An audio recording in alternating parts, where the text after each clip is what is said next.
Back from the trunk, from the front to the back. Back from the front, from the trunk to the back. Back from the front trunk to the back. Back from the front, from the trunk to the back. What's up, everyone? Today we have another movie review. Very special movie review.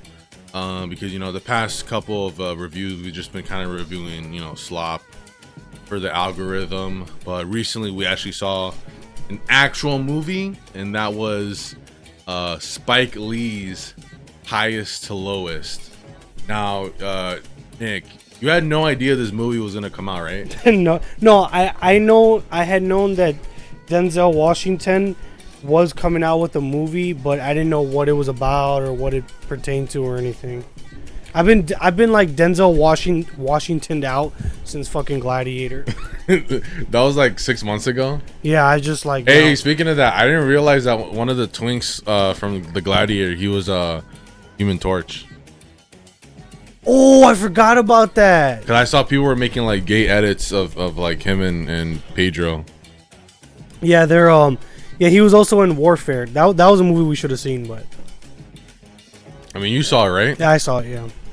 Yeah, no, I've kind of been like in and out of like watching actual movies. I don't know. I just feel like it's funny because it was an A24 film. Yeah, because even I feel like in general, like I know like we're supposed to be like above it all, or like we're supposed to act like, oh no, superhero movies are shit. But like the only movies I want to see in theaters are like superhero movies or like action movies. Like, and people always say that's the problem with like cinema, or like that's why cinema is dead now, is because people only want to watch like a certain type of movie.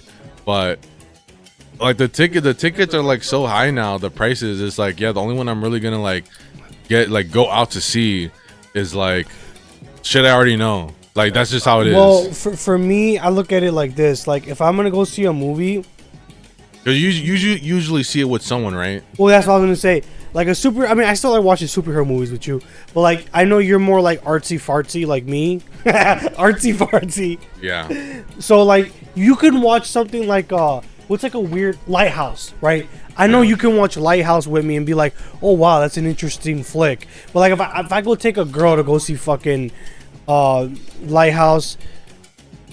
Well, that's how I feel like with you. Like I feel like if I show any sort of like out there movie. I like out there movies. Well, for a minute, like you're sleeping through like fucking 3 of them in a row. Which ones? We already went through this. It was like Joker, Pillars of the Flower Moon. I was drunk and tired. At 1317, or Mickey 17. 1317. I don't know what that was from. But I felt like for a minute, but then like in between that, we watched like Captain America 4, and you went to me and you're literally like, it's an actual good movie. Watch that review. Yeah, watch that review on his please. Channel. Yeah. Anyway, going back to this movie that we're talking about. It was on my radar. I think even before it got officially announced, because I saw like a news thing saying that Spike Lee is gonna adapt a Akira Kurosawa movie. And I guess that interested me. And then the trailer came out, and instantly when the trailer came out, I was like, I think I might have to see it because. Well, not only is it Denzel's in it, A$AP Rocky is in it, aka Rihanna's husband, which is what, honestly, like most people know him as Rihanna's husband by now. Like people don't even think about him in like the music regard. But I was getting. But he makes music? No, just kidding. Yeah. Oh, honestly, he is like, cause there's like a bunch of people who like want him to release music, but I don't think they gotta come to like the realization that he's like one of those people who use rap as like a stepping stone to do other stuff. The only rap album that he came out with that I liked was the one with what's it called? ASAP Forever or some shit. The one where he had the song with 2 Chainz. Yeah. Yeah, that was the second one, I think. I started listening to his shit because there's a song in this movie that's like super catchy. And it was in the trailer. I like they dropped like a snippet in the trailer, and it was like instantly like catchy right away.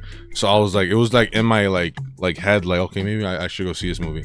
But it, like the trailer got announced, like the first one, it got announced like in like late spring, and now it only got released. But what happened is that this movie is it's A24, but it's also an Apple movie, like a Apple original movie.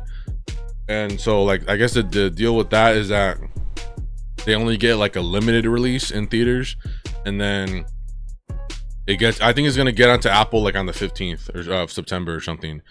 I don't even know if it's in theaters anymore, but when we went to go see it, we were gonna go to like one theater, the usual staple, but like all because this movie was in like none of the AMC's.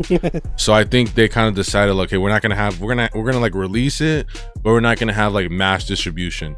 So we were going to Marcus. I don't know if Marcus is like a regional or like a stateside or like a not states, countrywide brand like AMC is. I think it is. Maybe like in the Midwest.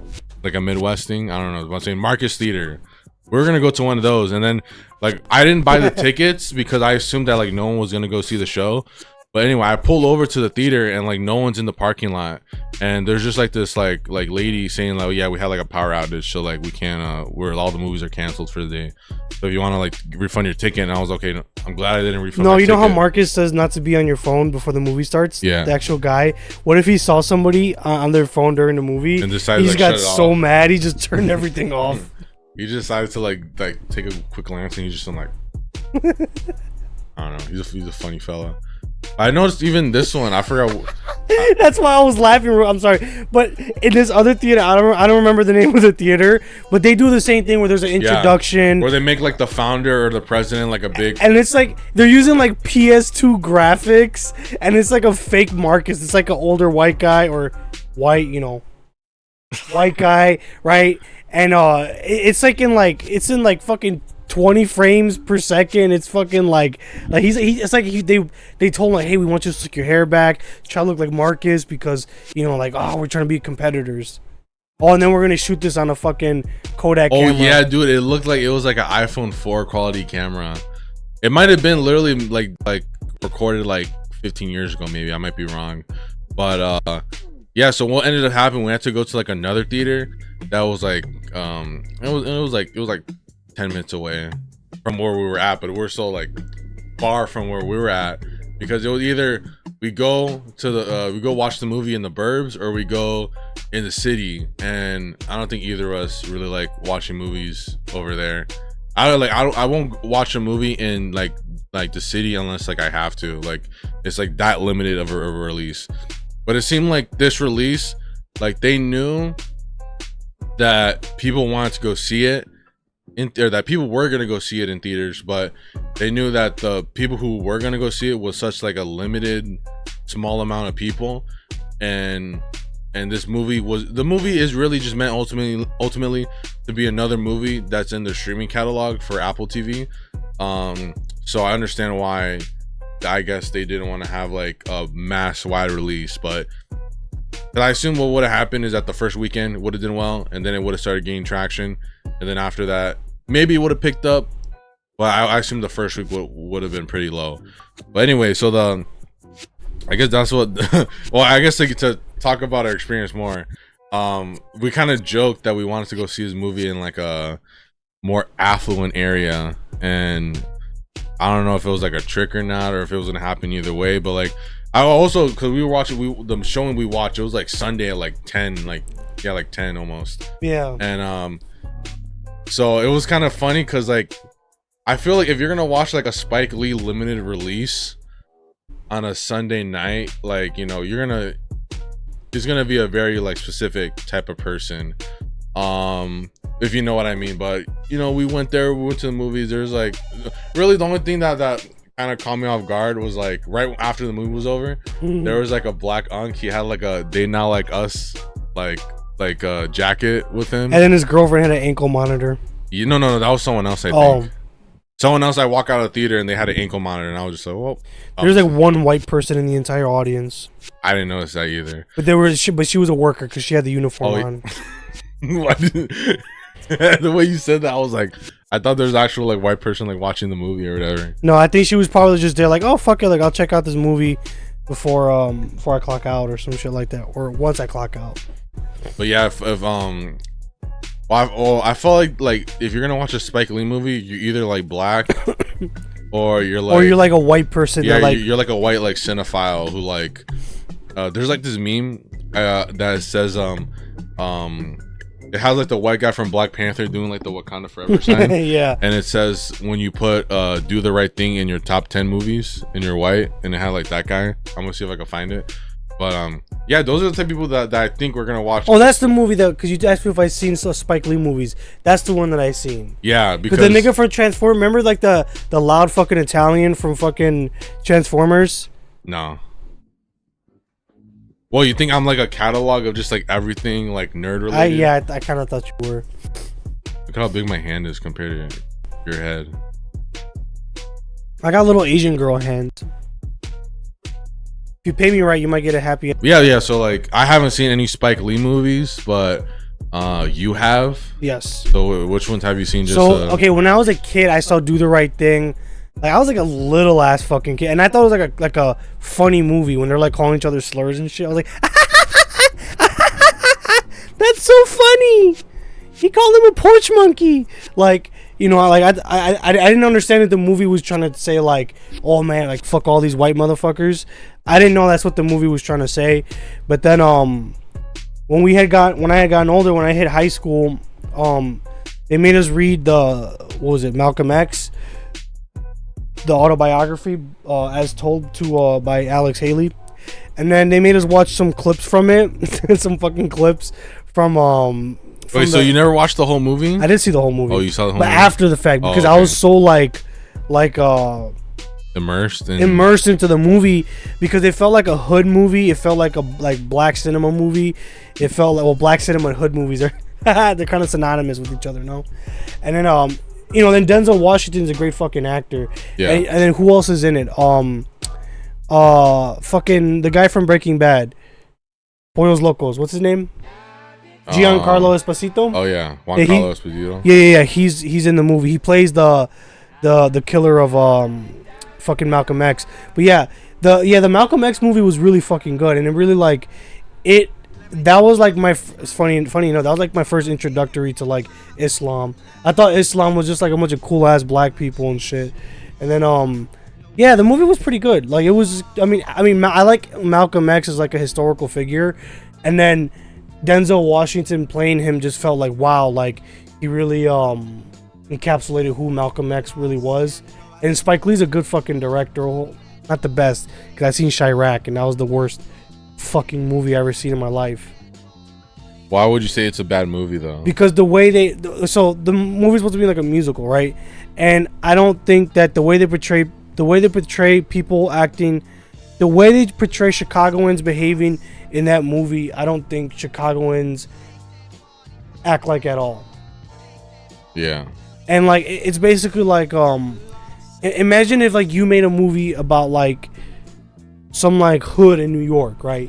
And they're all talking like, hey man, pull up with the low, cuz. Yeah. You're like, well, that's not fucking New York. Do you know what I mean? Yeah. And I think the way that the actors spoke and behaved in Chi-raq was like what white kids think people in the hood talk and act like.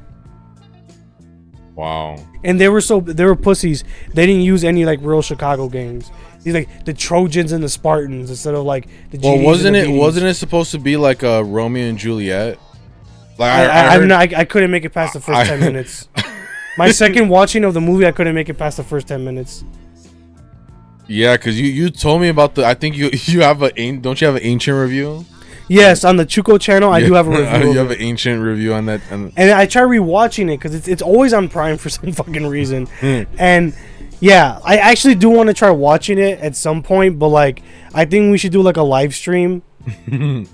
Live reaction. A live reaction, because like because I only know that movie because I think I heard you talk about it one time, and then I was like, oh, that's just like one of his movies he likes watching. And then, well, you know who got me to even watch it? My mom. Because my mom, I grew up like not trying to be funny. But you only knew all these movies were Spike Lee like later on in life. Oh yeah, I didn't know who the fuck made these movies. Yeah, but my mom put me onto black cinema like as a youngin. Like I'm not. So you're watching like Barbershop. Yeah. Airplane. Yep. Or Soul Plane or whatever it's called. The Boys in the Hood. Paid in Full. I seen all that shit when I was like a little kid. Because my mom, she didn't like. How do I say this? she couldn't listen to like rock music when cause she grew up in the 70s and 80s. So she couldn't really listen to rock music like that because that was the devil's music, and she grew up during like the height of the fucking satanic panic. So what she listened to was Motown. What she watched was The Color Purple, the Michael Jackson movie, the Temptations movie. She consumed a lot of like a lot of black content, especially because when she was a CNA, she worked with a bunch of black chicks, so she was always around black culture. And then she kind of just like she kind of like showed me like black culture from a young, because she even makes fucking soul food. I didn't know this episode was gonna become a mom glazing episode. Like, Well, you didn't grow up with my mom like basically black. Yeah, it was, well, basically I grew up with all that shit, so it's like it's funny because I turned out to being a fucking racist when I got older. But anyways, but yeah, so those are all the movies Spike. So you've seen basically like 3 of them, well 4 now. I came in clean. All I know is Spike Lee is that he makes black movies. That's the only thing I knew about him. The reason why I was interested in this movie was because it's an adaptation of a Kurosawa movie. So if you don't know, Akira Kurosawa, famous Japanese director. To me, because I've seen like a handful of movies, and the main reason why I've seen a handful of movies of his, I don't know which movie it was, but at some point his movies got exported to America, or at least I don't know, maybe they were like in film schools or something like that. But someone like kind of unanimously decided that Kurosawa, all the movies he makes is like a good blueprint. That's the guy that made Yojimbo, right? Oh yeah, I was gonna get into it, like all like the other movies he's made and everything. Sorry. And the connection and embarrassing. Everything. But someone decided at one point that the movies he makes is a good blueprint, and it's a guarantee that you're gonna have a good movie if you take or borrow from Kurosawa. So I guess the most famous example is A Fistful of Dollars by Sergio Leone. That movie is very much just like did you see the Dollars trilogy or no? I saw the first 2. You saw the first 2? Are you rage baiting me right now? I'm not rage baiting you. I saw those 2 movies with you. I saw Yojimbo. The Yojimbo is the movie that Fistful of Dollars, but I've seen 2 out of 3 of the movies. The reason why, I like A Fistful of Dollars, but I just like it because it's a take on Yojimbo, basically almost like plagiarizing Yojimbo. But if anything, it shows that the cowboy and the samurai are like one and the same thing.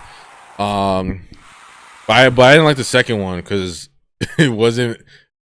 I don't know, just was like whatever. And I haven't seen. The second one was based on the movie that Ice Lois was based on. I don't think so. So you're saying, what is it called? A Fistful More? What is it called? The second one? For a few dollars more. For a few dollars more. You're trying to tell me that A Few Dollars More is an adaptation of? No, I thought it was. I thought it was an adaptation of one of those old Japanese movies.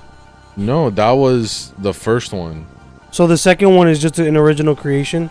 Yeah, they basically the first movie took from Yojimbo, and then the second one like pretty much does its own thing. And then the third one, I assume, is its own thing as well. Yeah, well, it's really the first one that they stole from.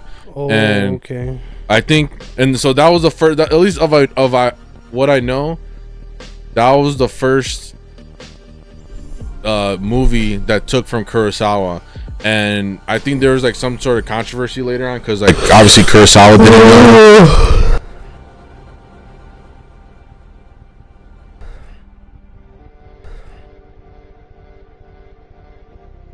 Kurosawa didn't know, or anyone at Toho. Toho's the company that produced, I think, all of Kurosawa's movies. I don't think anyone had an idea that an American or whatever Italian production was like stealing their story idea. But that was the first one. An Italian stole it for an American audience. Yeah. Well, wasn't that movie directed in Italy? Weren't they like? Yeah, it was made in Italy, but it was made for an American audience. Yeah, but because they couldn't do the type of westerns that they wanted in the United States because of the violent nature of it. Because like if you watch like the John Wayne or Shane, like if you watch those westerns, like people will get shot. All you just see is this.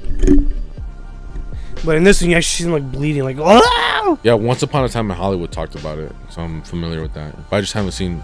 I haven't seen a lot of westerns. Yeah, I've seen a shit ton. But anyways, but that was the most famous one. But then not obviously, but there were later movies that basically decided that Kurosawa is a good blueprint. So the next one is The Hidden Fortress. Now I haven't seen that movie, but George Lucas said that The Hidden Fortress, I don't know, like some part, from what I understand, the like R2D2 and C3PO is like, it takes something from The Hidden Fortress, from what I understand. And I think even George Lucas wanted one of the like famous actors that worked in a lot of Kurosawa things to be to be Obi-Wan, but I'm not sure about that. I don't know if that's just some like fan theory or not. And then I think there's like a bunch of takes on Seven Samurai, which I think is Kurosawa's most famous one. Magnificent Eight, I think. The Hateful Eight. The Hateful Eight. What did it know? They call the Magnificent something. Yeah, you know what's funny? There's like a I think Shane Gillis. There's like a Shane Gillis clip of him on Joe Rogan, where he's roasting Joe Rogan for not knowing like Kurosawa movies. I'm gonna put that in right now. Which is exactly the same. It's why in Japan, I don't know if you watch Kurosawa movies, like samurai movies. You need to watch some things.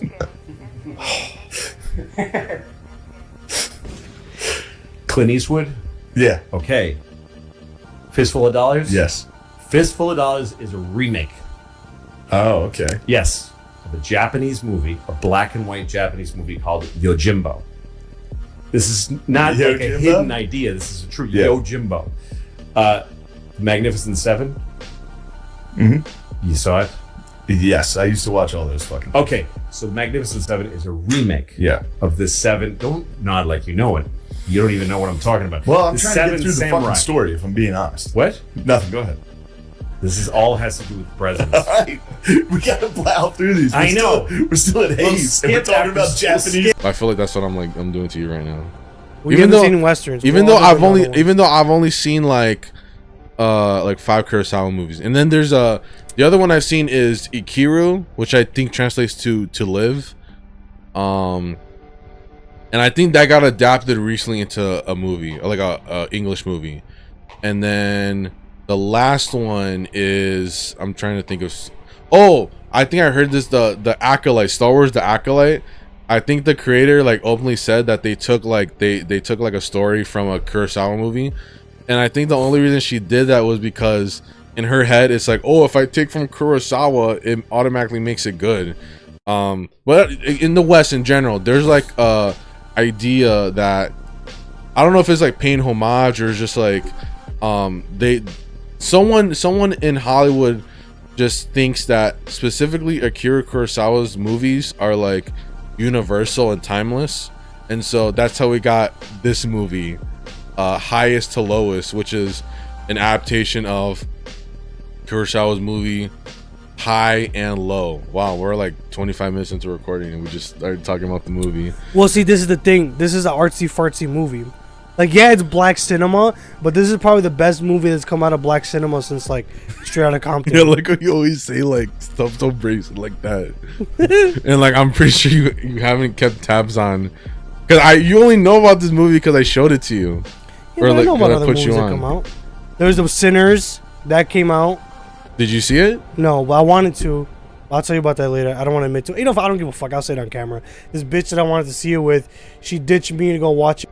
Yeah, because the problem with all those movies is that you can just wait for streaming. Like, still, like, I'm not even talking about just like black movies. I'm talking about like if there's a movie that doesn't have explosions in it, I'm just gonna wait to see it on TV. Like, or see it on TV. I sound like a boomer. I'm gonna wait to see it on the box. Yeah, on the tube, on the stick. On the stick. That's what I'm gonna. Fire stick. Yeah, you got your jailbreak. No, not the jailbreak, but well, family does actually have like literally like every single streaming service, so I'm just gonna wait for it so it's on there. Highest to lowest, obviously it's an adaptation, but I didn't know this when before I saw the movie, but I think there's like a Kurosawa production company. They like put their logo in like the front of the movie, so I assume that at least for this movie they got some sort of like blessing from whatever the Kurosawa estate to make this movie. But I would say the main overall talking about this movie is good. I like pretty good movie. What would you rate it? Probably like 8. I would say even because it's not just a bare bones, you know, adaptation of High and Low in America. It's not just that. It adds the black struggle. That came out so bad. Not really the black struggle, but it added the black element, which actually kind of changes it, and it kind of elevates it. I wouldn't say it's as great as the original. It's kind of it goes into this different lane, and all the choices they make to change it do actually make sense for the most part. So the movie is basically about there's this rich guy. In the original movie, the rich guy is like a shoemaker, or like the head of like a shoe company, but he was like he was there making the shoes, and then he went all the way to the top, and now he's one of the owners or whatever. And in both movies, the main character, he plans to buy out the major shares of the company, so that he could properly own the company himself. Now in this movie, it's made what's it called? He owns a record label, and he sold his record label, and now he wants to buy it back basically because he wants to have full control over it. And it's funny because in both movies, the director, or not the director, but in both movies, Kurosawa works with what's his name? The main character in the Kurosawa movie is the guy, basically the guy from Yojimbo. The bodyguard. That's what Yojimbo translates to. Yeah. Toshiro Mifune. I think that's how you pronounce his name. He's the main character, and Toshiro Mifune is like kind of like the actor that's like the head actor, like that's in like a lot of his movies. Like he's in Seven Samurai. He plays the samurai Yojimbo. He plays the main character in High and Low. So he's kind of like that one director. You know how like Scorsese has De Niro in all his movies, and then I don't know about Spike Lee. I don't know if he has any more Denzel Washington movies or Samuel Jackson. Yeah, but it's they both use one of their like familiar direct actors for this movie, to be like the head face, which I found was interesting. And so what happens is that the main struggle of this movie is that in both movies is that at first his son gets kidnapped, or he thinks it's his son, but it ends up being the kid that was playing with him. In both stories, he's like playing around with a kid. Now in this one, the new one, is more elaborate, and they change it to make more sense for modern times, because obviously one of the plot holes is like, oh, like if you did it right now, then like, oh, how would you get how would they get lost if like they had a cell phone? But then they smartly bring up like the cell phone addiction thing in the opening scene when they're driving in the car. So they kind of go over that thing where it's like, oh, like Gen Z's like addicted to their phone and everything. And this guy, the son, is very clearly like invested in what people online think all the time. So then what happens is that both of them, they go to what's it called? They go to like a basketball boot camp, and their boot camp tells them like no phones. So it kind of like, you know, explains like how we will build up to like the same scenario in modern times. And so his kid gets stolen, and right away when he gets that call, because in that same scenario they lead up to the same thing where he's like telling his like wife, I guess, that he's trying to buy out the company. And in both movies, when he buys out the company, he basically puts like all his money. He takes out like a bunch of loans and everything so he could pay for it, because he's hoping that when he buys the company, it's immediately going to be successful. So he's kind of taking a gamble. And for both of them, it's like it's a gamble that they want to take because they actually believe in like what they make. And I guess I guess earlier the Ice Spice cameo. I don't know if it's meant to be like a diss, because it's very obvious that, or not obvious, but you could tell with how Denzel was acting that he was not invested in like the current way his label's going, and that he wants it to be more of like a personal thing, or like I don't know, like a boutique artistic label again, or something like that. He wants to go more in that lane. And the main character in the original Japanese one, he's doing it with shoes. He's like, okay, because all the board executives in the original movie, they're like, oh, we need to start making it cardboard or everything, making all the shoes like super cheap to sell to women, because if like the shoes break, they're gonna keep. Remember, he's complaining about AI in the movie. Yeah. Now they're fucking up all the music. Yeah, so they're trying to. On both sides, they're trying to make the production of everything go easier, and they're trying to make themselves look more sellable. But the main character, they're both like, no, we need to go back to the basics, or we need to, do it the right way, even if it goes over money.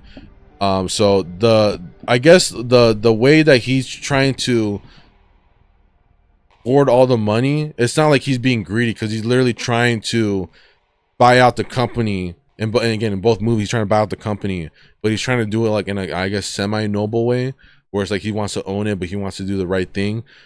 But when we get to the point where the kid gets stolen, for a minute it felt like, I don't know, it felt like jarring. It felt like they like went like way too serious right away in this new movie, because right away there's like this like dramatic tone, and it just feels like kind of corny for a minute. But no, that was the only part where like right when that started, I was like, I don't know, I was looking at you, I was like, what the fuck? The mom felt a little too yeah, calm. too like, I don't know, too like corny. Too calm. Yeah, I don't know. But I feel like she got more emotional when the other kid got fucking kidnapped than when her own son got kidnapped. I think she was pretty emotional for both of them, but I think it was just because like women can't handle like doubling down like traumatic experiences, and even if something bad happens like remotely, not even to them but to like someone close to them, they just start like, they find it as an excuse to like start crying. Yeah, start crying. Because yeah, and that one, even like the wife in this one is a she good was fucking hot. All the hot women were like, it was a good depiction of compared to the original movie again. But the only real difference I would say the big difference the plot has overall in the movie compared to the original one is that in the original movie, when they call the cops, he doesn't it's not known that he called the cops. Like, it's kind of like the media doesn't say like, oh, like we're working with the police, blah blah. It's like the police are like secretly in there. Like, they literally, when they enter like their house, they literally come as like a cleanup crew or something like that, so that people don't think that, oh, because obviously if they stole that kid, then they know where that person lives and all that stuff. But in this movie, they call the police, and then the news knows right away that, oh, like this person's missing and everything. Honestly, I think the reason why they did that is because they wanted to bring up what's it called, the Ebony Alert. oh yeah, I didn't even know that was a thing until I watched the movie. Well, I didn't know that either, but I know that like black people like complain about Amber Alert because they say that they only call it for like black, or not for like white girls. Kids. Yeah, like little white girls or whatever. That's like usually their complaint. It is. I don't know if it's true necessarily, but there is always like a missing like black person. Like, I remember I was working somewhere in like the hood, and like some guy was just like walking around. He was like, man, where's my brother? I'm missing my identical brother. And I was like, dude, that's like a crazy. It's like a weird place to go to. That's like a crazy, like, I literally just like started working there like that, like the first hour. Some guy's like, damn, bro, like I'm looking for my identical twin. I was just maybe because they don't tell the police. I don't know. Maybe it's because they're already told not to trust the police. Yeah, not to trust. So why would they even bother trying? Yeah, and that's kind of the main difference. I like how you got to that point. That's the main difference that this movie has with the original movie. That's kind of noticeable, because when I watched the original movie, I only watched it like 2 days before I watched the new version, actually. But when I was watching the original one, I was like, yeah, if they remake this, especially if it's from like a black director, they're like, the part where the police is like considered like good, or like a good like moral authority, which the original movie had, Like, I don't think they're gonna do that. Cause like, so what happens in the original movie and this movie is that once they find out it's like the other kid that's actually the one kidnapped, the bigger dilemma starts being like, okay, should I give the money up for someone that's not my kid? And that kind of becomes like the moral dilemma for a second. And both of them, they kind of go like, no, like, I'm not gonna give up the money to you. But then the police kind of push them and be like, you know what, you just say you're gonna give up the money, and we're gonna find a way to do it so you don't have to give it up. I think what how do I say this? I think what made that more powerful in this movie was the fact that the other kid that got kidnapped, the other kid that got kidnapped, his dad was like, wasn't he like best friends or brothers with Denzel's character? Yeah, I think he was like in the original one. You said he was just like a worker. Yeah, he was a worker. I think in this one too, he's kind of just like, the stakes are higher, I should say. I would say I don't know if they really get into like the relationship with them, but in this one, it kind of sounds like he's just like someone that like he's basically like I don't know, like a nanny or whatever, but he helped them out because they brought up how like the guy is in what is it? I don't know what we're gonna call him, the Muslim guy, the black Muslim guy. I thought he was Redman for a second, but he was that one guy from Redman. Oh, is it Redman? No, Method Man. I thought he was Method Man for a second from Wu-Tang. No, but he was that one guy. Remember that movie that came out? I don't think either of us saw it, but remember that movie that came out last year? It was about like this like regular like black guy. He was like writing a novel, and then it ended up being like ghetto, so he had to like pretend to be like a gangster and shit. No, like he was like a regular dude, we're gonna pull the trailer right now. Hold up. You're gonna know it when I pull it up. Let me see. The Batman. Oh, dude, is he Gordon? Get the fuck out of here. Is he Gordon? I like it when we realize that actors have other jobs other than just being one guy. No, go back. Is he Gordon? Yeah, no, he's Gordon. He's Gordon, bro. Bro, get the I want to know for sure that he's fucking Gordon. Oh my god. Oh my god. Yeah. He's fucking Gordon. I knew I'd seen him somewhere. Anyway, I don't know. Oh my god. In this movie, the you know what? I take back complaining that Jim Gordon's black now. Well, he wasn't. The excuse they're gonna give is that he was black in the Tim Burton movie, so that's like always the excuse that he was. Yeah, I don't remember that. But he wasn't like because like the version of Jim Gordon that exists now is like basically like Frank Miller made that version in year one. So like the version before that, it was like kind of like offy, yeah. Sorry, Batman. Even though Batman '89 came out like years later, but I don't think that version of Jim Gordon really caught on. I think people were just like, oh no, that's just a police commissioner. But type shit. Going back to regular cinema. Oh yeah. So that Jeffrey Wright guy, yeah, no, I guess he does add like a layer because he is kind of different from Denzel's character because, well, he's this is actually like a real thing in New York and everything. There's kind of like a black Illuminati in Harlem. Like there are like rich like black people like over there and shit. So he's like one of the elite, and this guy, he's the Jeffrey Wright character. I don't know if he's like basically like his glorified like driver, but it just happens to be like really driving cool. Mrs. Daisy. What is that supposed to mean? It's just a joke. What is Mrs. Daisy? You don't know that movie with Morgan Freeman? No. Good Morning Miss Daisy or Driving Miss Daisy. So he's a taxi driver in that, or a driver for someone in that? Yeah. Before we need to bring back drivers. Now we all just have all these why can't people just be drivers? We should do a movie. We should do like a spin-off movie of like, instead of taxi driver, call it Uber driver. And instead of being like a veteran, he's just an incel.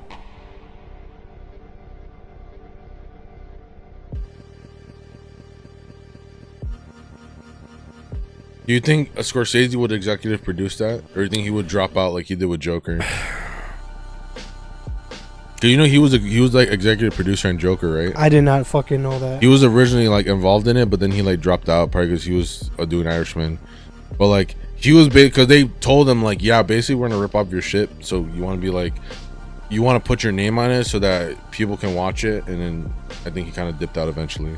But yeah, like the main addition that this movie brings is the untrustworthy of the Popo, because the original movie, after they trade off the money, well, they trade off the money in an accident in both versions, but after that happens in the original movie, it kind of just becomes like a crime, like it all the attention kind of shifts over to like the police force.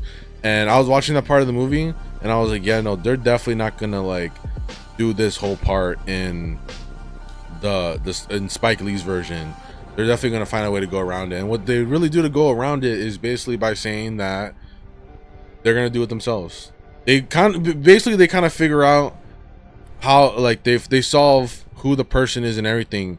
The two main characters, they do it without really involving the police, because they show the police like, oh no, this is the person that did blah blah, and the police are like, no, we can't do it because of the red tape and everything. But they end up finding it, but they end up doing it slower, and the Denzel and Jeffrey Wright character kind of just like progress the story forward.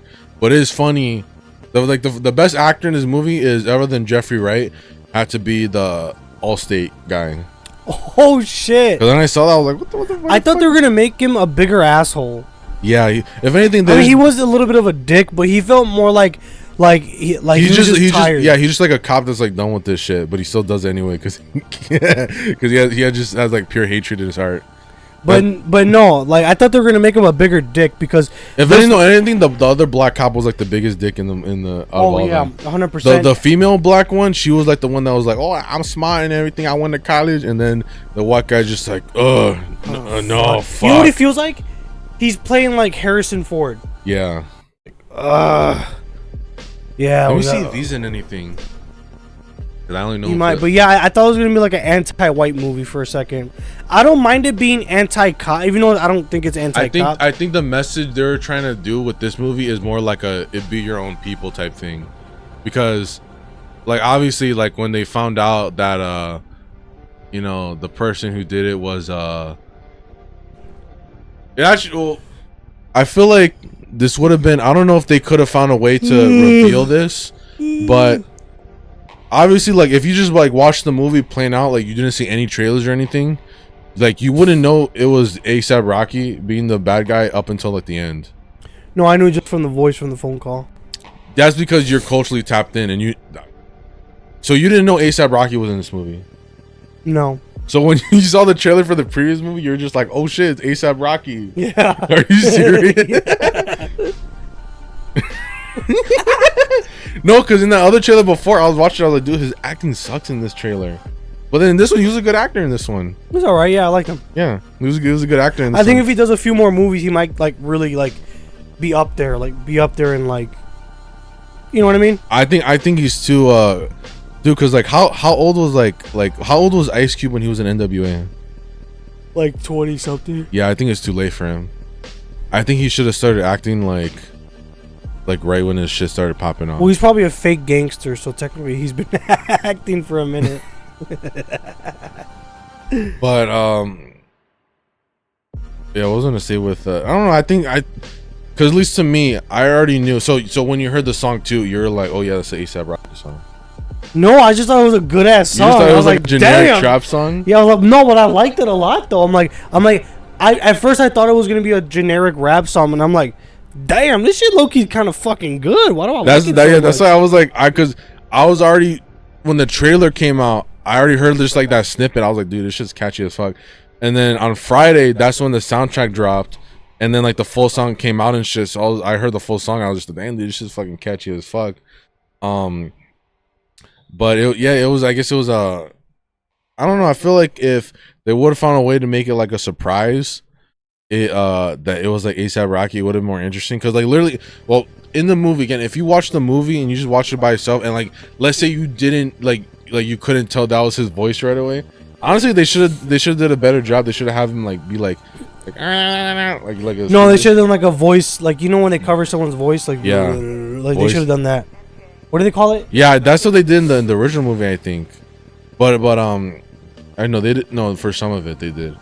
But yeah, again, that's like one of the main things that differentiates it from the original movie, because in the original, actually no, in the original movie, there's like a whole other plot where the reason why the person wanted all this money was because he wanted to buy like a bunch of cocaine, because he wanted to like he wanted to give like these fiends coke, or not coke, crack maybe, and then they kept on passing out, something like that. There's like a whole like subplot in the original movie about coke, and like they never hit any of that in the movie, but I thought that they were gonna do it for a minute.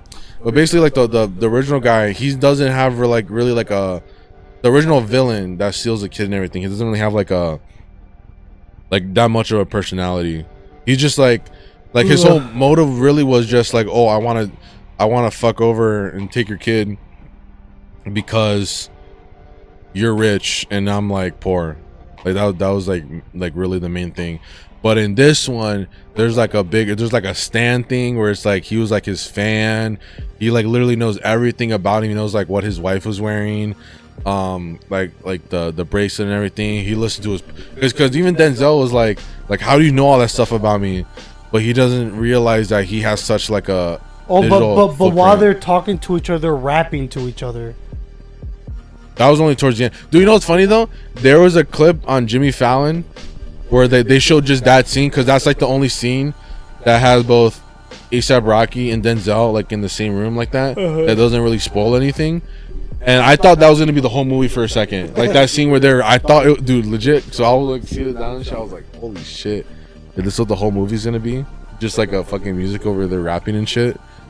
But it wasn't. It was just towards the end. It was just like a little like freestyle battle where but yeah, no, I guess that was like the whole like it was more, obviously it wasn't really like an anti-white thing really at the, like it was really more like it be your own people type thing, where he was because at the end, you know, he's just like confused as to like why the fuck he would try that hard to like fuck over his life, or like for something that stupid as like getting like a record deal. Well, it's funny because people in the hood, dude, they will go do something that's like, and then it shows stupid. you that like those hood politics never like leave, at least for them.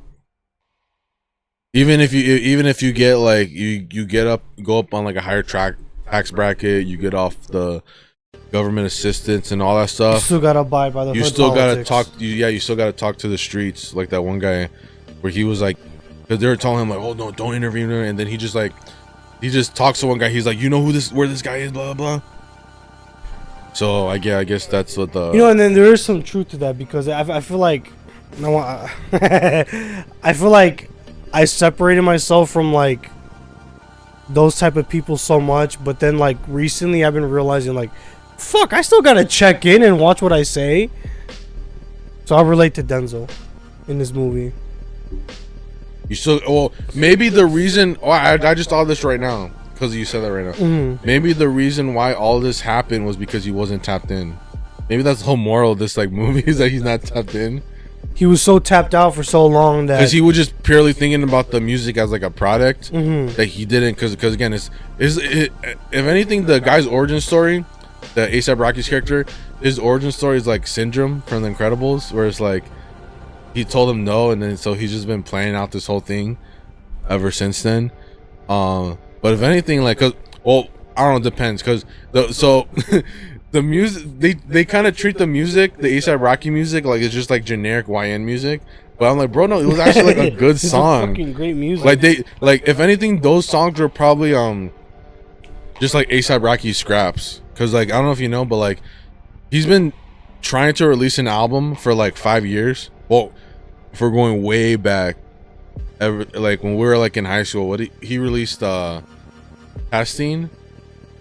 That was the last one that he released. Like he only had like 4 albums. That was the last one full album he released. Then he got arrested. Is Trump the reason why this movie exists? Oh, I forgot Trump bailed him out. Yeah, because he got arrested in Sweden for, you know. No, I don't even know what he got arrested for, but, you know, there's probably a bunch of reasons. So he got arrested, but then Trump pardoned him, and then he said we're going to get ASAP out ASAP. Do you remember that? And then, quite frankly, but we're going to get ASAP out ASAP. There was an album that was going to come out eventually, but that never happened. And then he just started being Rihanna's husband for the past like 5 years or whatever. 10 fucking years. No album. But he's been trying to release an album. Like, he was gonna release an album, I think, end of last year, but then he got into that court case because he shot up that one guy. That one guy in his what was it, ASAP Rally or whatever. I don't know the whole thing with that. But he was gonna release the album, but then he got into like court stuff, and then he's been saying he's gonna release it, and then it never. He released like a single, like I think on like the 4th of July, and then like it didn't even chart. So he just like is not like, his album is like never gonna come out. I'm glad I'm not. I like this one song or not. I like the second song on it is okay, but I'm glad I'm not like a super big A$AP Rocky fan, because then I would be like mad that he did like a whole ass movie instead of releasing the album or whatever. I think the problem with him probably is just looking for stuff for what it is that he's probably one of those guys that feels like he needs to make like a super artistic album, like if he's gonna release an album. Like, he won't just be like oh, I'm just gonna drop an album. Like, he probably forgot that people low-key hate like artsy shit now, like To Pimp a Butterfly. But also, in his head, he probably thinks, oh, I need to come out with some shit like that. But also, he's kind of probably like brainwashed by Rihanna, because Rihanna hasn't dropped in like 10 years. Rihanna's satanic. There's some good songs though. Yeah, she does. You ever listen to California King Bed? No, have you ever heard out? No, I have. I've never listened to Bitch Better Have My Money. I never listened. Actually, after the what's it called, Loud, the one where she had the red hair, I never listened to any like the trap shit. I heard it and I was just like, what the fuck is she doing? So maybe she shouldn't be releasing music. No, I agree. But did you ever hear We Found Love? Yeah. We found a love in a hopeless place. We found a love. And now you can't even do that. If you gotta find love, you gotta find it in a homo's place. If you want to find love, you gotta go to like a non-denominational church. All right, yeah, I don't know what else we gotta say about the movie. Do you have anything else to say? I thought the movie was excellent. I just gotta say it was like an actual movie. It was an actual movie and it was good. And like I said, before we watch, because when you said you wanted to watch it, I was like, oh fuck, I'll go because you're my boy. But part of me didn't want to watch it because I thought it was just gonna be like woke shit, basically like, you know, like, oh man, like black people, man, we gotta stay away from white people and shit. Like, we gotta really come together and shit. But it wasn't that. It was just like, oh, like you said, it be your own people, be weary of the police. The most woke thing that I seen in the movie was. Oh, the Camilla Harris. So yeah, there's like the kid, the Denzel's kid, in his room. He has a Kamala Harris poster, and we both like looked at each other. Honestly, we should have probably looked to one of the black people in the theater and been like, because they probably like, I don't know, maybe the guy with the "Not Like Us" jacket might have been like, yeah, no, that's okay. But I feel like okay, if it was an Obama poster, I would get it. Yeah, that's what I was about to say. If it was Obama, then I would have been like, oh no, yeah, that's cool, because like I get it, like a black kid, you know, they want to have Obama in their fucking room, you know, or even if it was Malcolm X. Yeah, Malcolm X. What's another, like LeBron James. Well, I'm talking more like political people. If it was like Harold Washington, Marcus Garvey. I'm thinking more like radical type. Frederick Douglass. Frederick Douglass was radical. I'm talking about like black militant type people. Oh no, this is the one thing. Yeah. Maybe he's in such like an economic, like high status that he would actually think Kamala Harris is cool. That makes sense. But I just don't think that it would apply to like that guy. Like because he gave more like the son of like Ice Cube. That's kind of the vibe he gave me. Yeah. Or maybe like one of Dre's kids. He didn't give me like one of Will's kids. You know what I mean? He didn't give me that kind of vibe. Have you seen Will Smith or not Will Smith? Even though I act bizarre, you know the fucking song. Yeah. I pulled the grenade and pulled the pin on purpose. Those balls are fire. He just needs to find better beats to get it. That nigga fucking sucks. But no, yeah. Have you seen Jaden Smith? Have you seen him fucking spazzing out recently or no? No, I just saw that he cheated on his girlfriend. And his girlfriend has like really big tits, but he cheated on her. Can we pull that up? But keep this in, by the way. I want the audience. I've been doing that the entire time. This is what happens when you care about the political economics. But what was he? Bro, what was he crashing out over? Honestly, yeah. Fuck I Smith. think if that character, now I'm thinking about it, it kind of makes sense.